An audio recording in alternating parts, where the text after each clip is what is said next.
Hey there, it's the real Jason Duncan. I've got a special announcement for you really quick. I am hosting the Exit Lifestyle Conference in Nashville, Tennessee, February 3rd, 4th, and 5th, 2022. You don't want to miss it. Go to theexitlifestyle.com to learn more. Well, I think about in sales, if you're trying to communicate the value of the product or service you're offering, you could say, look, it's a glass of bourbon. Okay, that's fact, but it did create value. But if you're creative and say, well, this is, this could lead to more free thinking, more enjoyable experience, and get into the emotional values, right?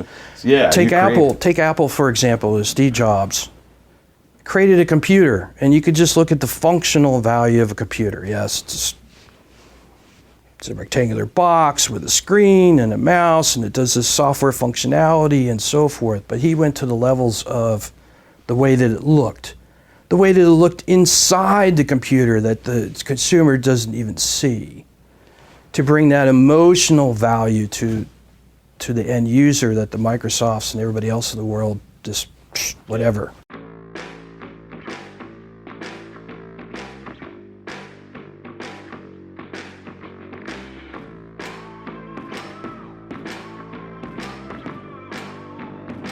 In today's ultra-competitive business world, being a successful entrepreneur or business owner can be very challenging. Fortunately, contemporary times have blessed us with resources for tackling those challenges and getting us to success more quickly than we could have imagined. Welcome to The Root of All Success with the real Jason Duncan, a podcast that explores how the world's most powerful entrepreneurs grow incredible companies. This podcast looks at the 5 keys to unlocking success as an entrepreneur. A successful educator turned entrepreneur, Jason's mission is to use his gifts of teaching and leadership to help others get the results they want out of life. Join Jason every week and learn the keys to grow a truly successful business. Welcome back to the show. It's the real Jason Duncan. I'm glad you're tuned in today. On the root of all success, I've got an interesting guest for you today. Somebody that's a little bit outside the norm in terms of the entrepreneur box of people that I normally talk to, but his perspective on how business owners need to think through things, I think is going to be really interesting for you to listen to today as we talk about how to be more successful, which is what the show is always about. Thank you for tuning in. Thank you for subscribing to the show, no matter where you listen to this, on whatever podcast player. Big shout out to the C-Suite Radio Network for syndicating us on their network and pushing us out to all the podcast players, Spotify, Stitcher, Google Podcasts, iTunes, wherever it is. Please take a moment to go there and leave a review. Believe it or not, that review actually makes the show better, because the higher our review, the more reviews we get, the 5-star reviews, the higher we show up in the listings. The higher we show up in the listings, the more people like Andy reach out and say, hey, I want to be on the show. I think you're doing a great job. I'd love to be a guest on the show. And we get more interesting guests. So make sure you do that. Thank you for doing it if you've already done it. And if you aren't watching this, it's actually videoed too. And we put this on my YouTube channel. You can go to youtube.com/TheRealJasonDuncan. And you can watch this episode and all the other episodes. Plus, I put out tons of other video content on a regular basis for you as an entrepreneur, how to exit your business without exiting, how to exit without selling. And I talk about lots of things related to the entrepreneurial condition. And we're recording this right here in the Rhino Room at the Standard at the Smith House here in Nashville, Tennessee. Andy drove up today, the guest drove up today from Atlanta to be with us. It's such a fantastic place. This is a private club, cigar bar, public restaurant, very nice steak restaurant. And today we're hanging out, having a little bourbon, talking, just hanging out here in the Rhino Room. And you got to watch this. You got to tune into YouTube. You got to watch it. So let me talk about today's guest. So Andy and I were introduced actually as a result of just this show. Him and his booking agency finding out what the show's about. Said, hey, this is a cool show. Let's come up. I would love to come up and talk to you about what I'm doing in the entrepreneur space and how I'm coaching small business owners. So he spent most of his career with Boeing. He spent actually 22 years with them, and he always felt more like a coach than a boss while he was there. And he was actually, the way he puts it, and I think is a very interesting way to describe it, is that he was introduced to entrepreneurship within the corporate structure because they asked him to go out and start this Airspace Design Consulting business from scratch inside the corporate structure. Now, certainly not your traditional entrepreneurship experience, and we're going to talk a little bit about that, what that means and how that differs from maybe your experience and my experience as an entrepreneur. But all of that gave him unique access to things that people like us, as the more traditional entrepreneurs, didn't get access to. So he has a bachelor's degree from Georgia Tech in electrical engineering. So yes, we're talking with an engineer today. If you've ever worked with those people, you know who they are. When you find a good one, you invite them on a show and you talk to them. Otherwise, you let them stay in their cubicle and do their jobs. And he's laughing right now off camera because he knows I'm telling the truth. He has a master's degree in computer information systems from Georgia State. And the work that he's been able to do is taking him around the world. He worked in the Beijing and the Sochi airports for their respective Olympic Games, preparing projects for that. So he's got a really interesting background. And what he told me pre-show when we were getting ready for this is that he believes that entrepreneurs and business owners need work on their insides as much as they do on their tactics, procedures, systems, processes, etc. And he would love to have a conversation with you about how he can use his strategic skills that he developed years in the from his years in the corporate world, and how they can make you better as a business owner and as an entrepreneur. And he has a keen sense for applying those business concepts from the corporate world back into the entrepreneurship. So this is going to be a very interesting conversation, one that I'm looking forward to. On a personal note, he and I share our love for guitars. We both play guitars, so I'm not sure that that's going to be part of our conversation, but I think it's cool because I like to play guitars. Very strong Christian faith, which he and I both share as well. And the way he described it, he's very strong left brain and right brain skills, which you don't usually find that in the same person, especially one with an engineering degree. So we're gonna talk with Andy McDowell. So Andy, thanks for driving up from Atlanta. Thanks for being here today, and I'm excited to get to know you a little more today, man. So what was it about the show of talking about entrepreneurs? You're like, dude, I got to do that because you're not the traditional entrepreneur, right?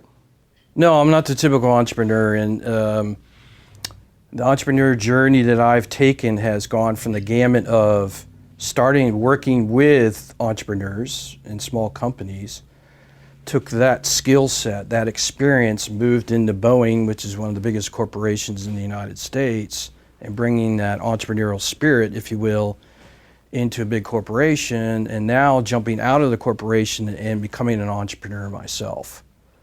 From the perspective of my own coaching business. So, what do you think in the corporate world is the number one difference between corporate life and entrepreneurial life? Well, obviously decision making. Okay, I would also agree with you. But what do you mean by that? Like, what do you specifically mean by the decision making?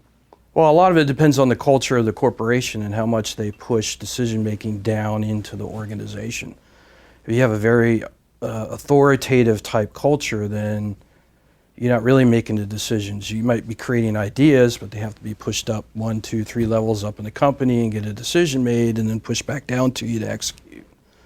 Versus, are you given a budget and a direction and you're free to go? As long as you stay within your sandbox, you're good to go. Yeah. So a lot of it depends on the culture of the corporation. So I don't know the history of Boeing, and maybe you do, maybe you don't. So I'm going to ask a couple of questions about that. Boeing started here in the United States? Started in Seattle, making propeller planes, mostly for like U.S. mail, what we call air mail, back in the day and so forth. So where they got their roots or where they started. So as a company, though, they're huge, one of the largest employers in the country today, but they were at one point an entrepreneur startup, right? Absolutely. Yeah. So what happened? They were mostly in the civil aviation side, and they bought McDonnell Douglas, I don't know, back in the 70s, 80s, early 80s, that had a big military presence, and that's the reason why they bought McDonnell Douglas. McDonnell Douglas was somewhat in the civil side, but a lot of military.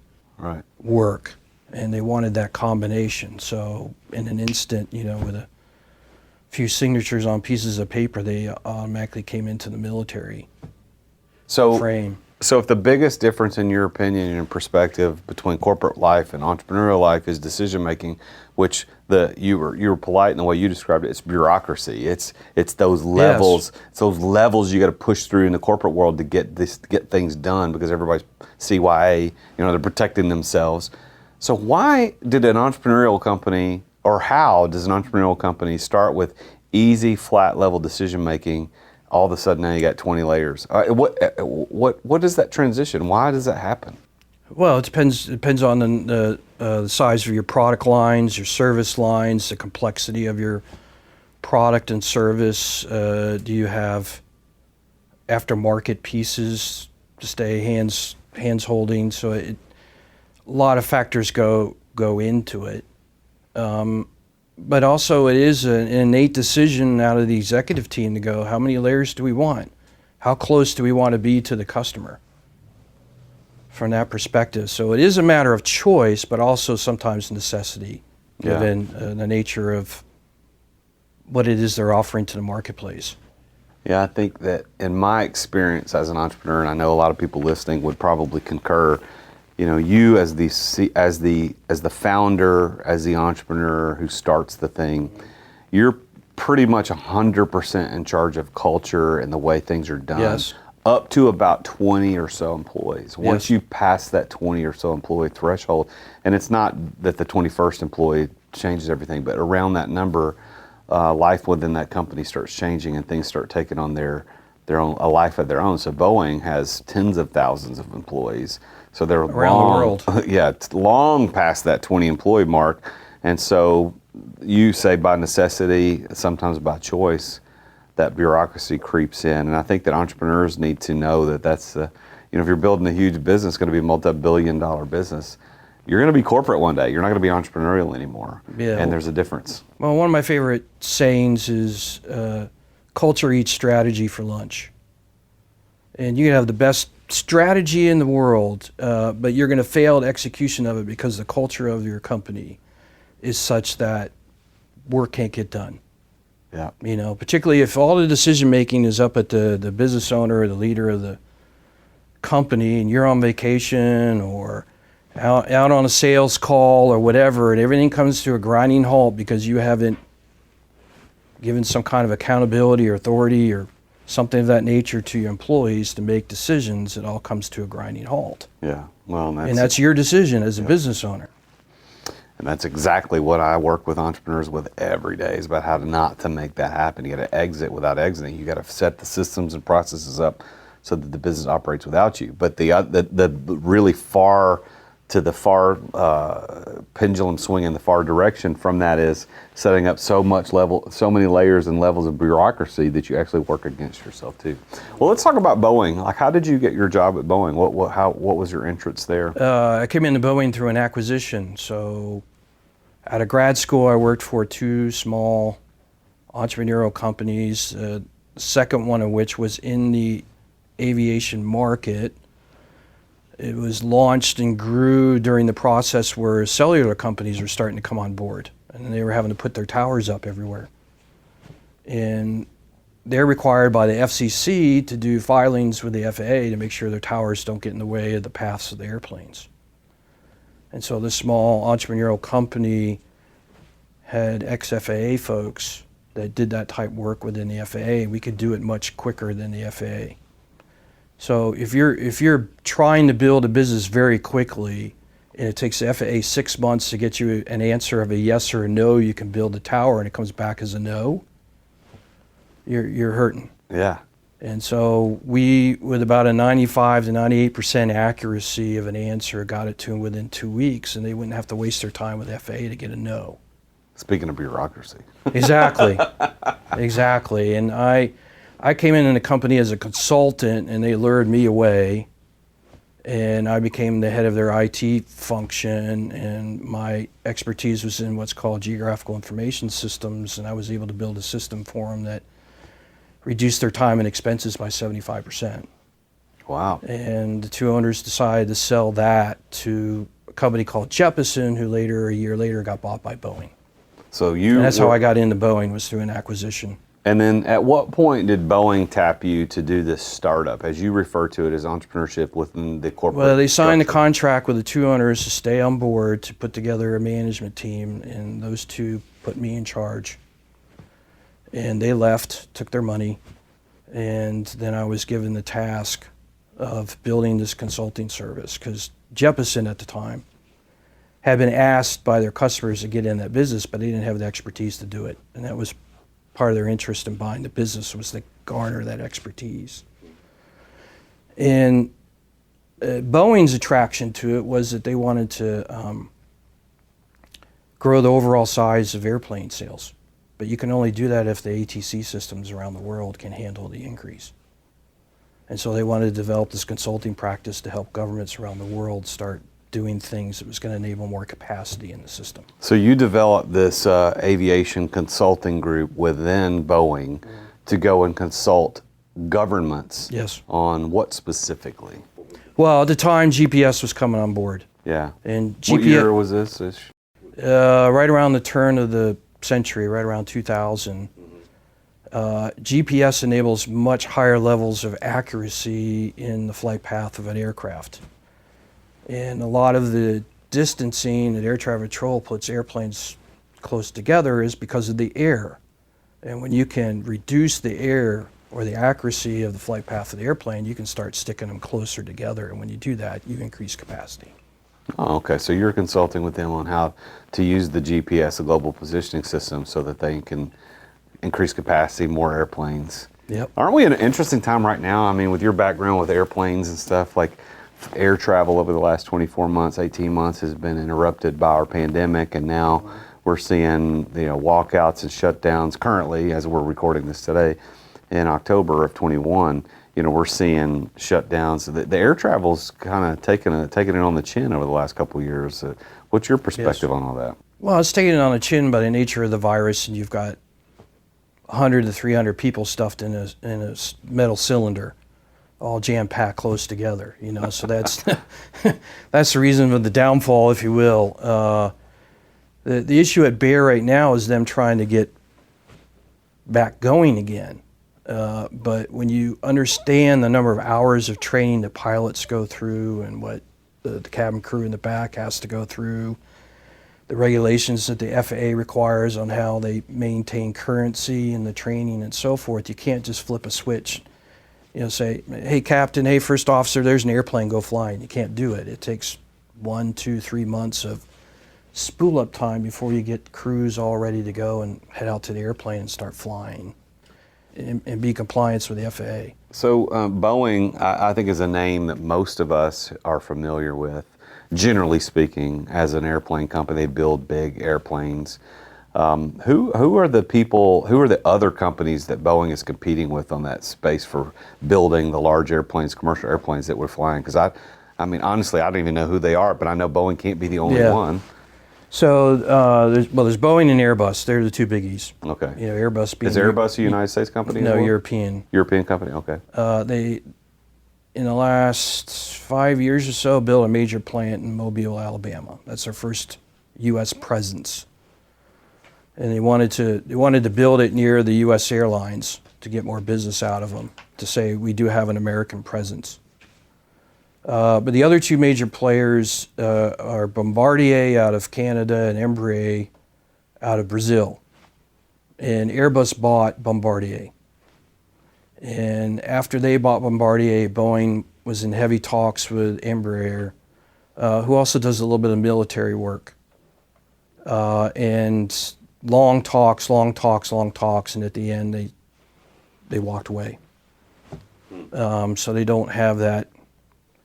Bombardier and Embraer build the smaller airplanes, the 75-seaters, the 100-seaters, 125-seaters type class of airplanes. So they're on the smaller spectrum. So when did you leave the aviation world? When did you step away from Boeing or that whole So life? I was laid off because of the 737 crisis, along with thousands of other Boeing employees. And I left the company in June of 19. Oh, wow. So not too long in the past here. And what did you do next? What was your next big thing? Well, for me, the thing that always got me out of bed was the people of Boeing. And we were alluding to the left brain, right brain type aspect in the life coaching philosophy of being a leader. I had a lot of folks that sought me out as a mentor, within the company, but I was flying around the world half of my days in a year, so I didn't have a lot of time for it, but it was the one that always brought a big smile to my face, and what got me out of the bed in the morning was to build people, right? So when people ask me what do, I don't say I'm a life coach or I'm a small business coach. I either say one of two things: I change lives, or I build businesses and I build people.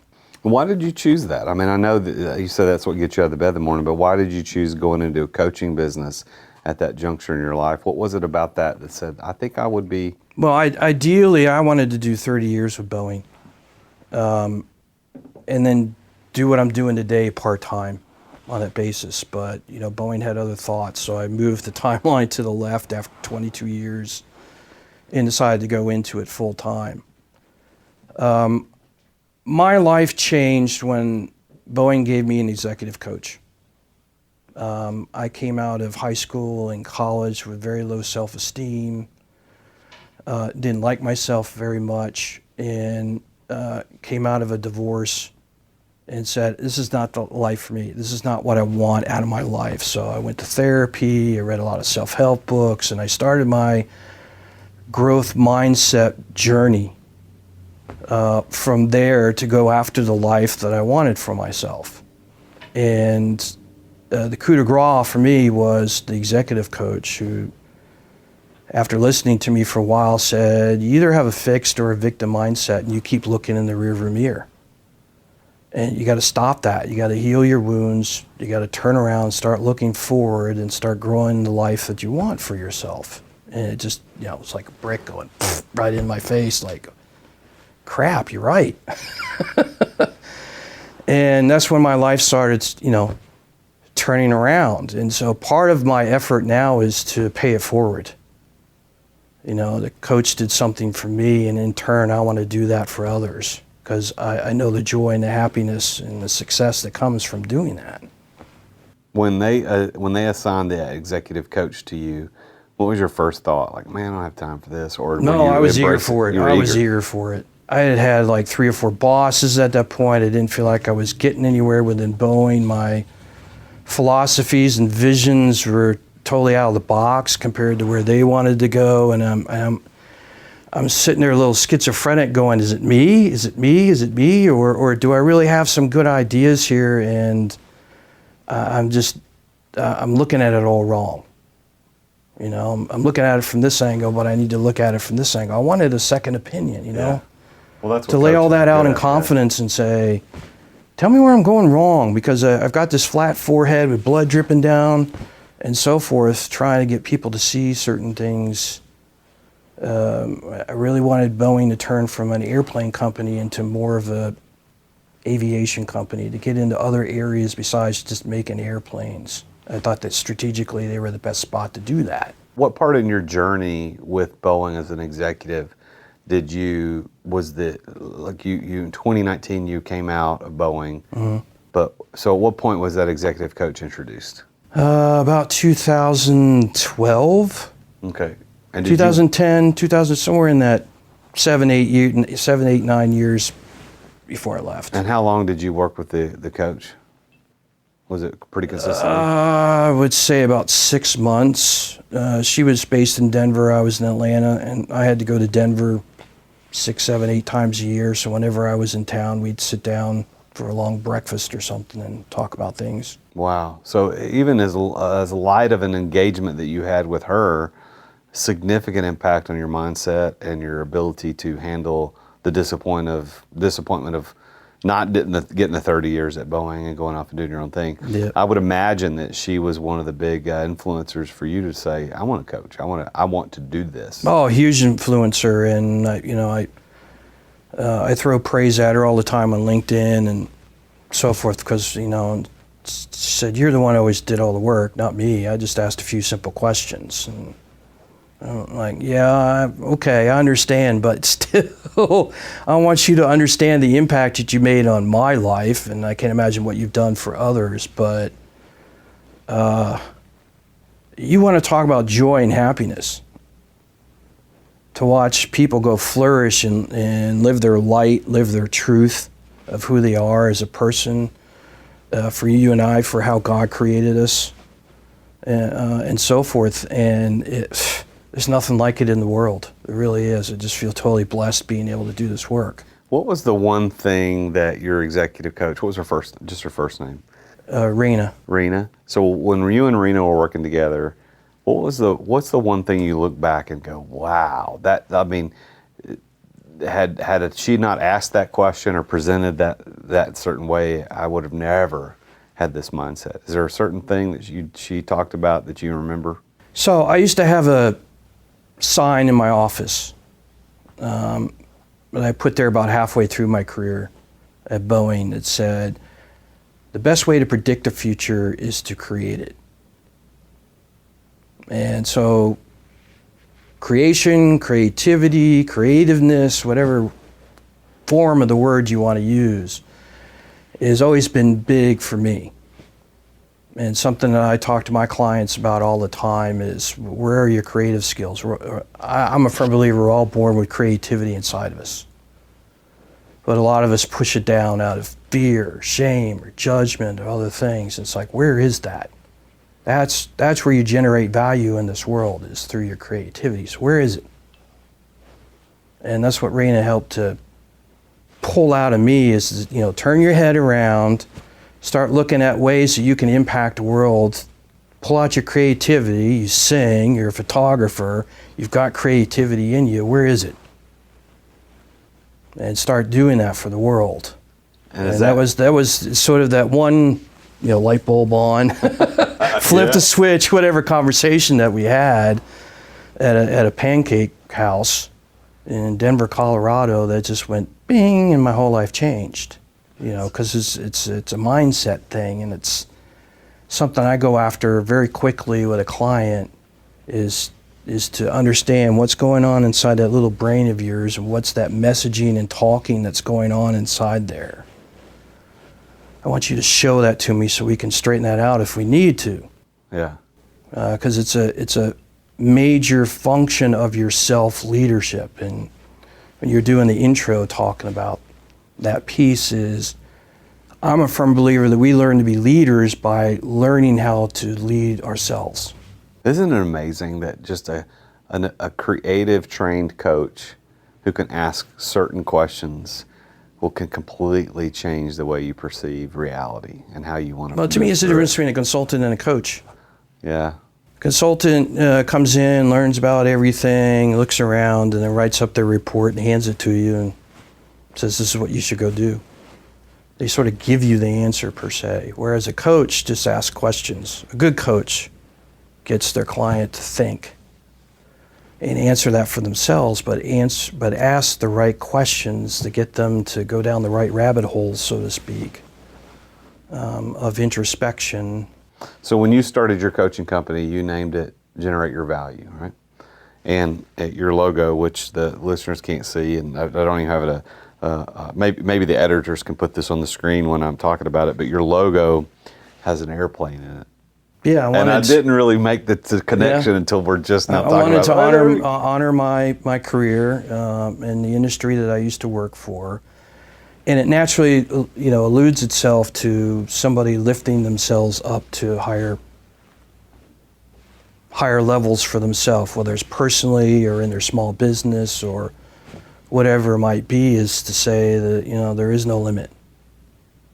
Sky's the limit, as they say. Yeah. And so I wanted that kind of connotation in the logo I developed for my business. So why'd you name it Generate Your Value? So good question.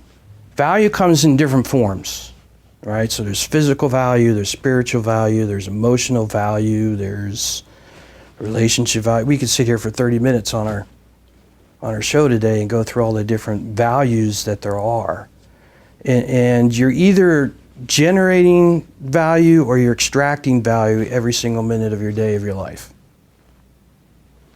And so if you're truly going to be of service in this world and making an impact in the world, then you have to be generating value. And the way you do that is through creativity, and that's why I get to creativity in your life. So my whole focus of my programs and conversations with clients is about how are you generating value in the world? How are you generating value in your spouse's life?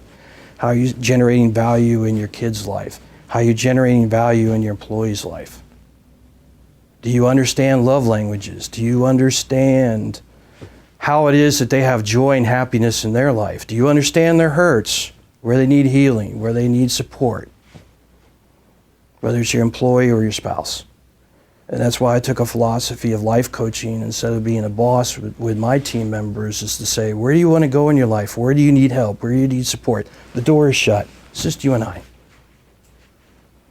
And I had 2 or 3 employees that either shipped off to other divisions or outside the company because that's the path they needed to go in because of what they wanted to achieve in their life. You've used the term creativity and the term value significantly in that last couple of seconds of questions, or of answers rather. What impact does creativity have on value? Well, it's like energy, right? Energy's neither created or neither what's the phrase? Destroyed or created. Right. It's there. Yeah. So value always exists, but the question is, how are you using your creativity to package it in such a way that it's of value to somebody else, right? Yeah. Well, I think about in sales, if you're trying to communicate the value of the product or service you're offering, you could say, look, it's a glass of bourbon.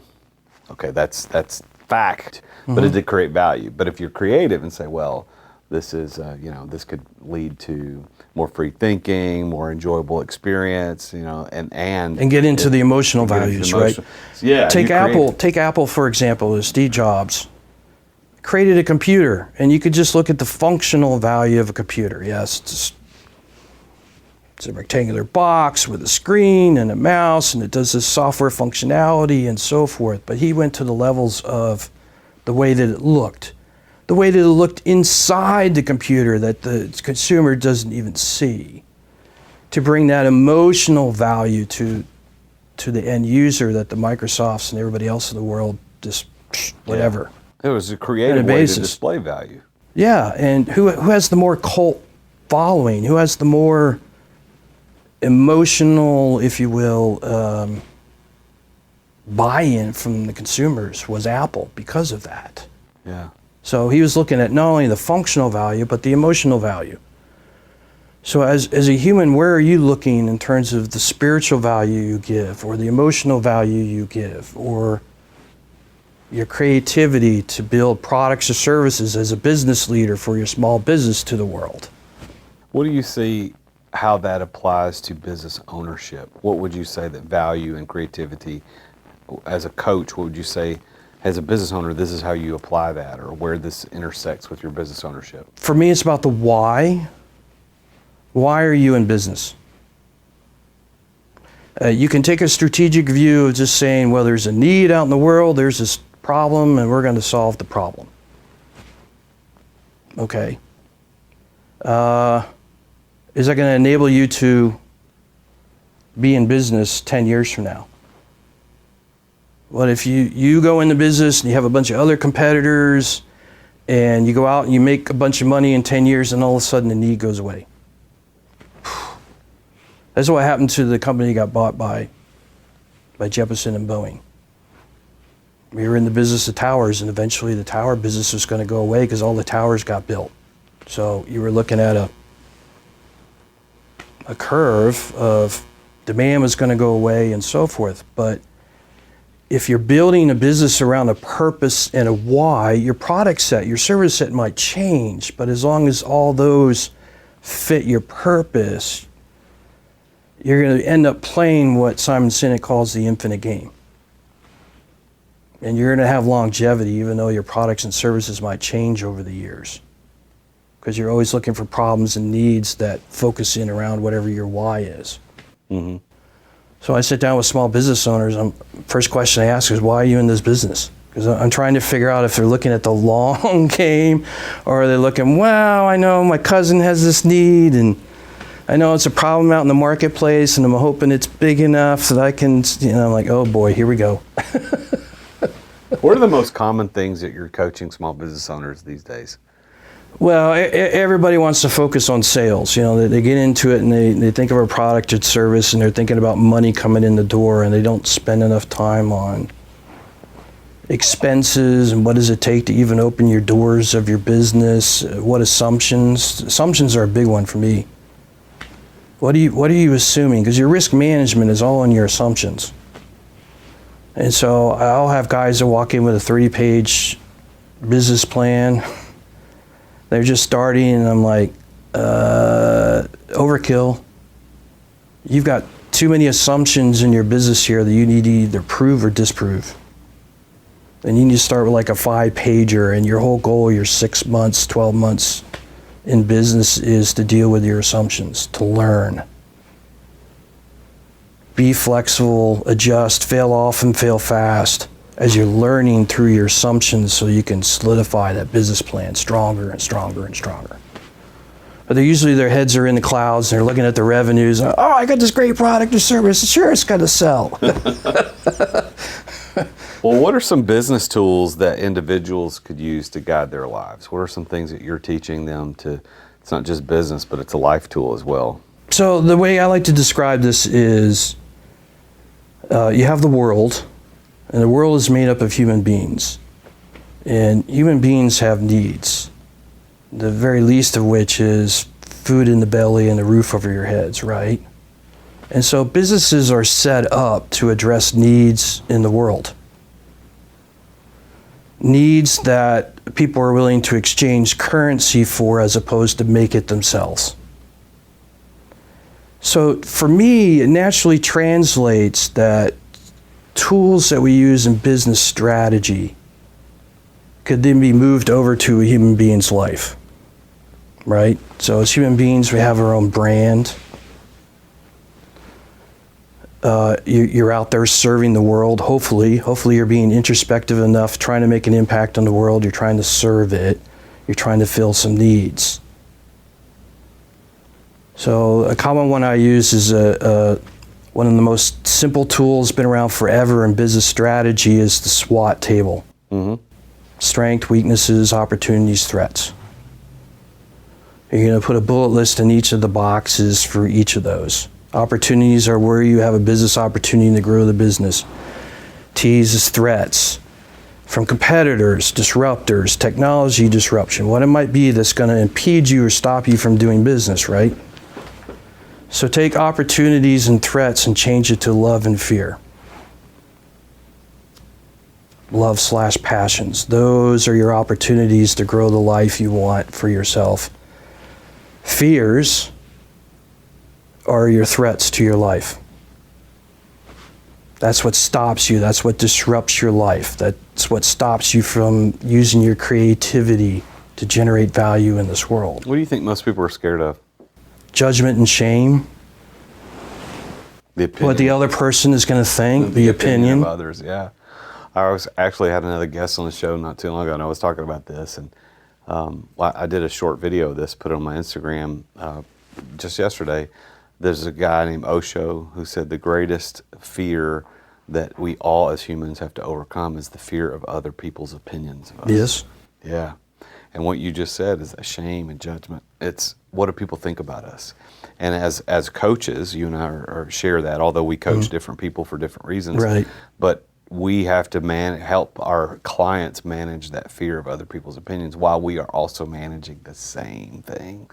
There's this imposter syndrome that so many of us deal with. Like, we're fearful that other people will think we're a fraud because we think that we're pretending to be something we're not, when we're really just living out our reality. And I would add to that fear, shame, and judgment from ourselves. Yeah. You know, you and I share the love of guitars. I've only been playing the guitar for 5 years. But I've been singing since I was a teenager. And I wanted to expand my musical capabilities. And I made a commitment to myself. I'm going to go buy a guitar. It was a cheap guitar. Like, I want a cheap one that if I decide to throw it away, it's not going to cost me a lot of money, right? But I'm going to spend 10, 15 minutes a day touching it. May not even stroke a string, but at least touch it. And I'm going to suck at it at first. I'm going to be lousy, and I'm okay with that because I know it's a journey. Mm-hmm. And I'm a self-taught guitar player. You know, I'm a rhythm guitarist in a band at church, singing Chris Tomlin and Matt Mayer and so forth every Sunday. And I'm contributing and adding value to the group. Yeah. But it's been a journey. And to push that fear down of being in front of an audience of 100, 200, 300 people every Sunday and say, I'm surrounded by a whole bunch of other better people than myself, and I'm just going to soak up this energy and learn from it. But if you're stopped by the fear of A, being in front of a bunch of people, and B, thinking you've got to be Eddie Van Halen or whomever after playing the guitar for a month, you got another thing coming. Yeah.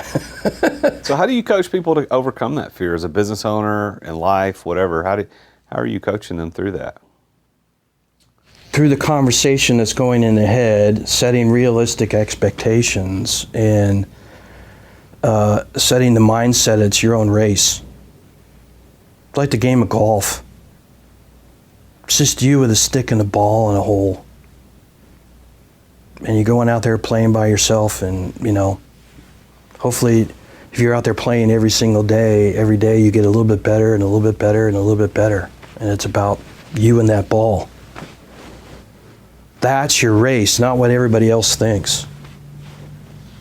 You know, and another analogy I use in self-leadership is, are you in a rubber dinghy in the ocean being pushed around by the ocean, which is all the rest of everybody and their opinions? Or are you in a motorboat or sailboat leading yourself to where you want to go? What do you think makes some people more successful than others in business, just generally speaking? Certainly we could pick better products, we could pick better services. Sure. But just generally speaking, what do you think makes some people more successful than others? Reasonable expectations, good risk management, a great mindset, and a lot of perseverance. Yeah. You know, and grit, the ability to fall off your horse, dust yourself off, and get back on. Life, to me, is all about learning lessons. That's why, you know, my belief is our souls are here to learn lessons. So are you learning lessons? Yeah. You're starting the business, where are your assumptions and what are you learning through those assumptions? In life, what lessons are you here to learn, and are you being introspective enough and paying attention to that? That's all, I don't know what you want to call it, a mindset, a culture, a way of being Yeah. In this world that I try to get people to, so that they have greater chance of success in life. How do you define success? Living your truth or your light out loud. Living your truth and your light Out loud. So break that down. What does all that mean? Living your truth. Let's start there. What does that mean? Why were you created? So I believe in an intentional God. And you were created here on this earth, and you were created here to learn lessons, and you were created with certain skills and talents inherently. You can learn some, but do you understand that about yourself? And have done the work to learn your lessons and who you are by nature. Are you quirky? Are you classy? Are you nerdy? Are you great sense of humor? Are you whatever? And you own that and say, I'm comfortable with it. I love it. This is what I was created to be in this world, and that's what I'm going to go do. And I don't care what anybody else thinks.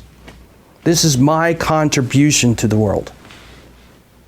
And that's what I mean by, are you living your light and your truth, and you're living it out loud? You have to first understand what your light and your truth is. Mm-hmm. You have to own it, you have to love it, and then you have to go live it.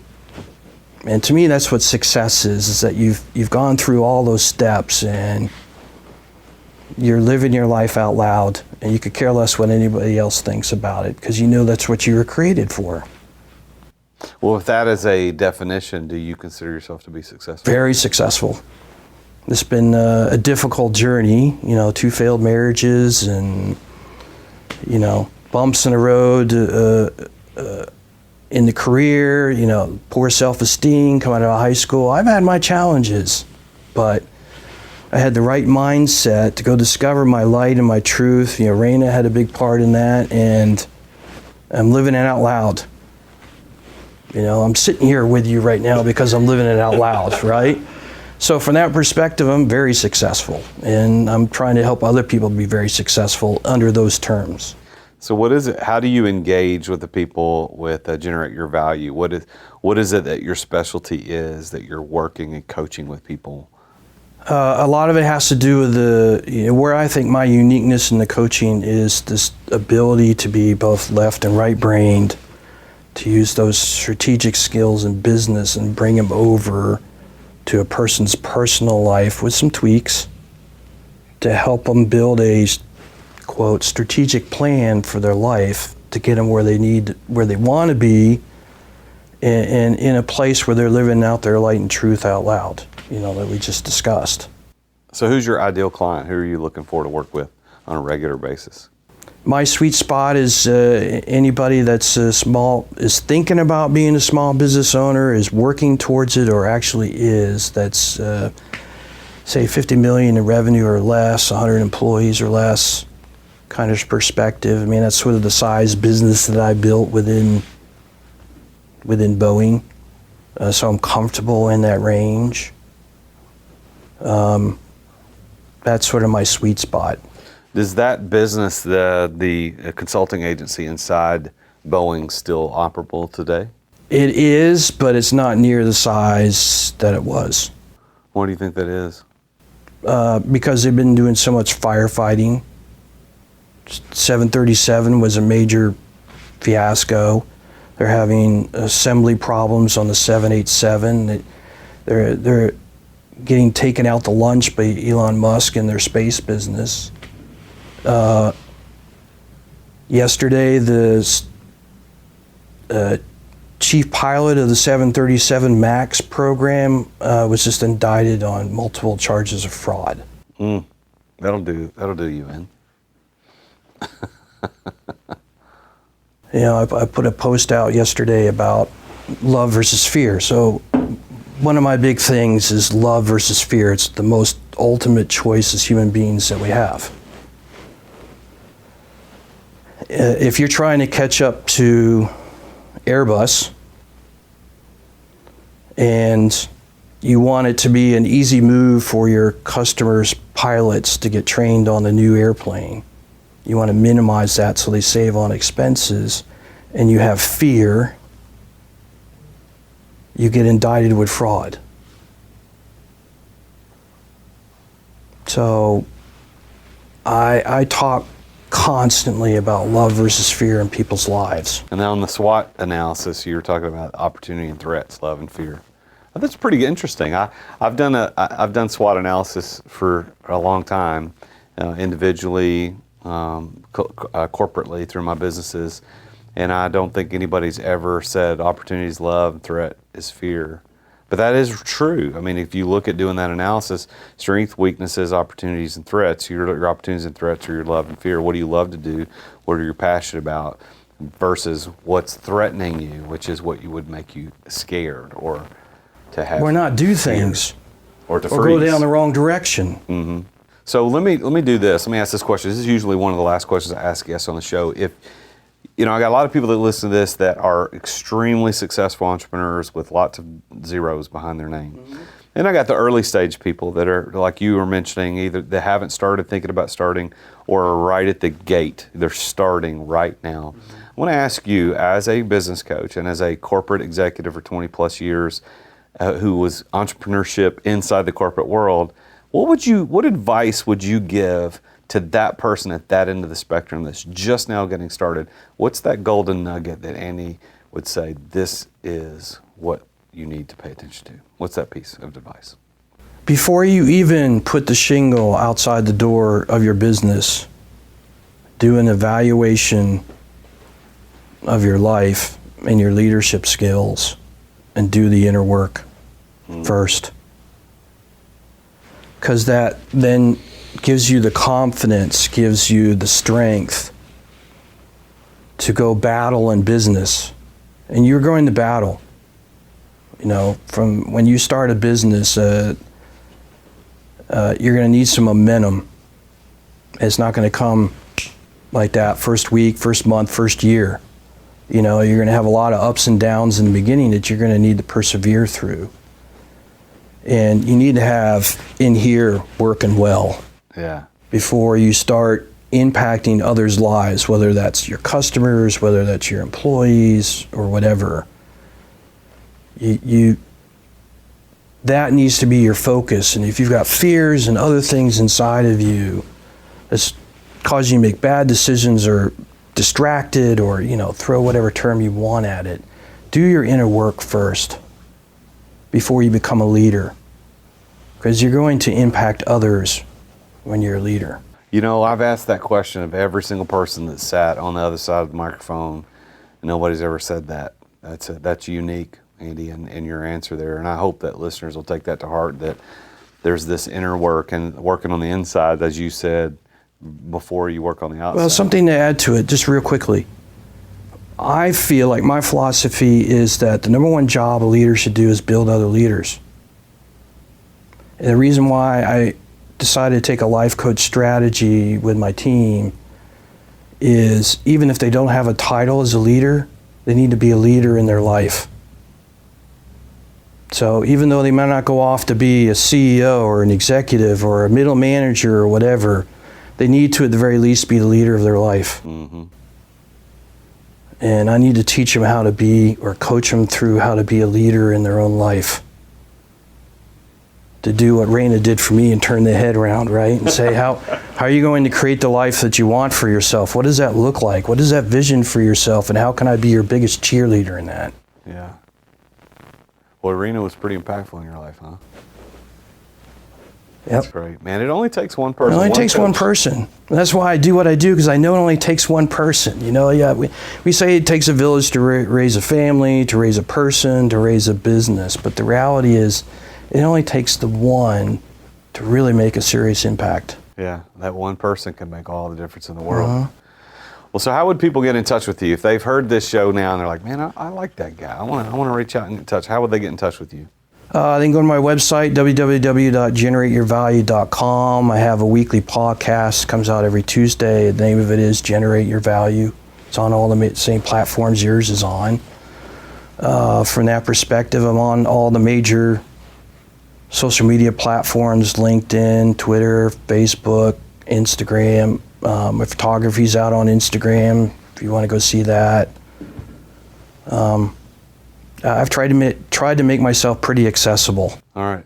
So listeners, go to generateyourvalue.com. Check out Andy McDowell. Andy, it's been an honor to have you on the show. I really appreciate you coming up here to Nashville and spending the time with us today to share your unique perspective on success.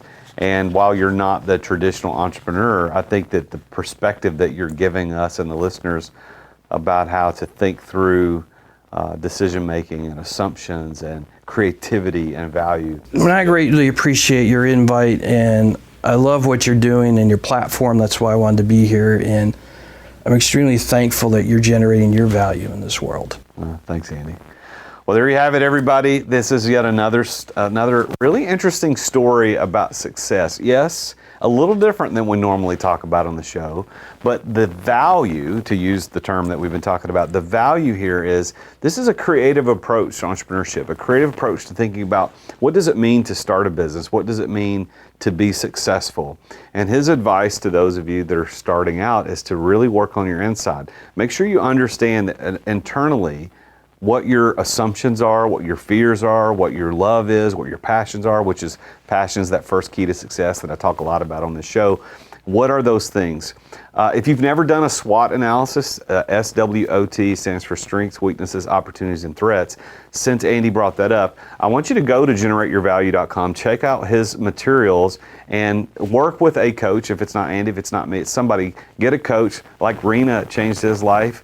Get a coach and work through that SWOT analysis on your life, on your business, and it will be very revealing. I know the first time I ever did it, I thought, well, they spelled SWOT wrong because it's A-T. So it says S-W-A-T. It's like, well, no, that's not it. It's actually S-W-O-T. So when we went through that, it was really eye-opening for me, and maybe you need to do that as well. So if you want to reach out to Andy, go to generateyourvalue.com. You can also reach out to me. I'd be happy to do that. Or if you've got another coach you want to work with, we'd be all of us as coaches just want you to get the results that you truly want. Now, my final offer to you, I'm going to offer is for those of you as entrepreneurs who are looking to get more out of your life, to live that ideal life. I teach something every single day called Exit Without Exiting, which is how do you get to that ideal life now without having to wait to sell your business at some point, hopefully in the future, to somebody else where you can finally get all the free time, the money, and the energy that you wanted when you started the business.